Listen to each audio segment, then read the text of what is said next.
together with this open economy can no longer work in this environment. Why?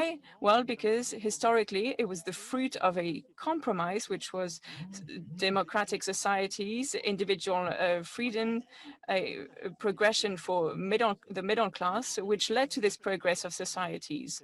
And this consensus, this balance was broken by these four accelerations.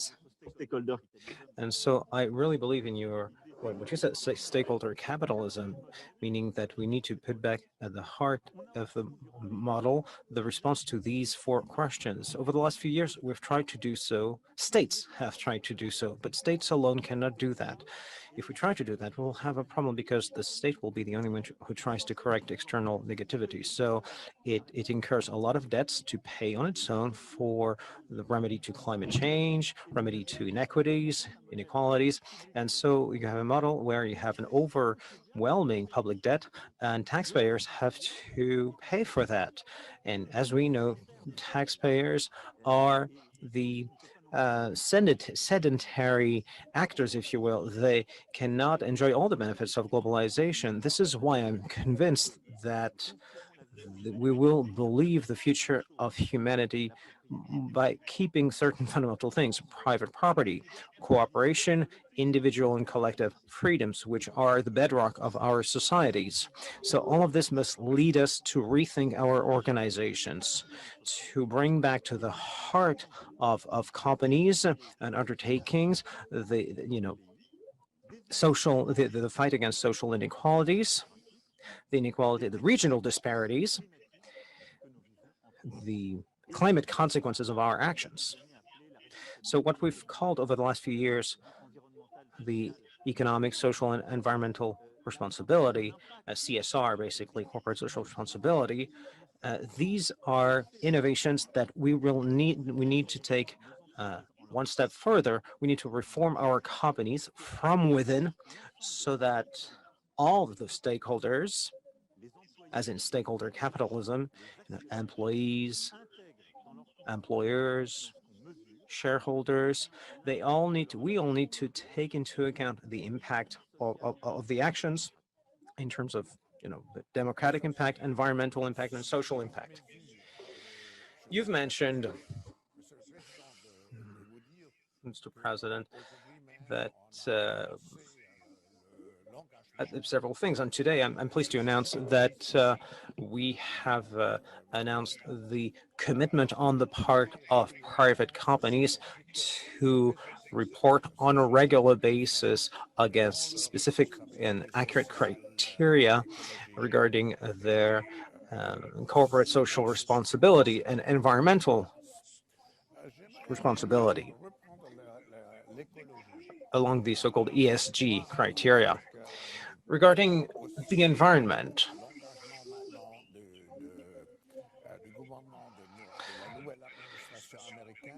I'm given to understand that the new American administration, US administration, has joined again the Paris Agreement. And a lot of progress has certainly been made, but I would like to ask you, are you satisfied with the progress made so far, or do you call for a new consensus that would go beyond what's been discussed and approved in the past? Well, I have several comments on this. First of all, we agreed on a climate agenda, the Paris Agenda, and at this point, we have not lived up to our commitments, all of us. So our top priority is to do our utmost to stay true to our commitments. And I'm saying all together because there cannot be any freeloaders. We need to move together so as not to create productivity biases. This is why in the last few years, when the US decided to leave the Paris Agreement in the summer of 2017, there was a major risk. But I see that over the last few years, since the House of Cards did not tumble. So we created the One Planet Summit, and we held steady, Europeans, a lot of emerging countries, China also. Let us not forget they cooperated very much so, and also with many federated states from the U.S. And now the Biden's administration's first move was to join the Paris Agreement again. So I call upon everyone, to, as we did in Europe, to revise upwards our objectives in terms of CO2 emissions, minus 55%. Second of all, we committed to carbon neutrality by 2050. These are the two decisive milestones in the near future to shape our behavior.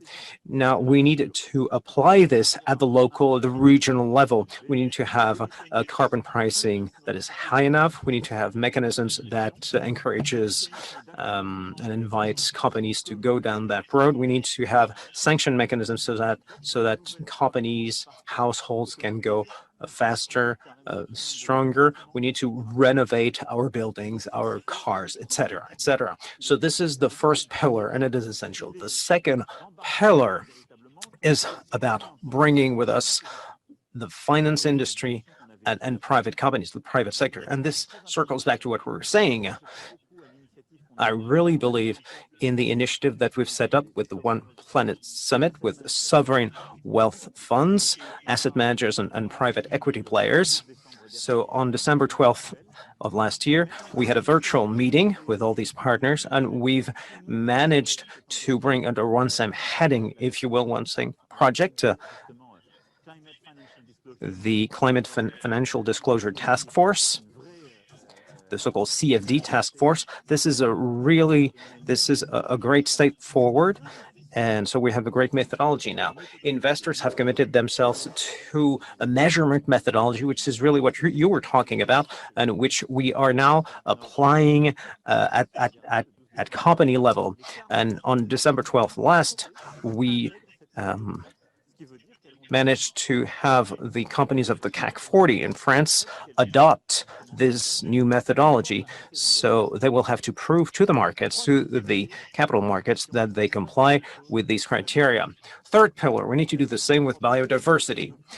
I am convinced that we will only be able to stay true to our climate commitments if we can bring on board embark our companies, our people, our countries on a biodiversity agenda. This is what we meant to do with One Health, the One Health initiative, because this brings together the fight against desertification, against climate change, for biodiversity, and what we are currently, this is but the beginning, but what we are doing for climate, we need to do for biodiversity. This will entail changes in agriculture production, in the very way that we consume and live. And so this year we have to come up with common rules. So when you ask what more do we need to negotiate, so I believe that during the Cumin Summit, we need to be able to negotiate the equivalent of the Paris Agreement, but for biodiversity. A few days ago in Paris, we had a virtual One Planet Summit for biodiversity. We took several major initiatives. The Great Green Wall was one of them. It straddles 11 countries of the Sahel and the Horn of Africa in order to fight desertification.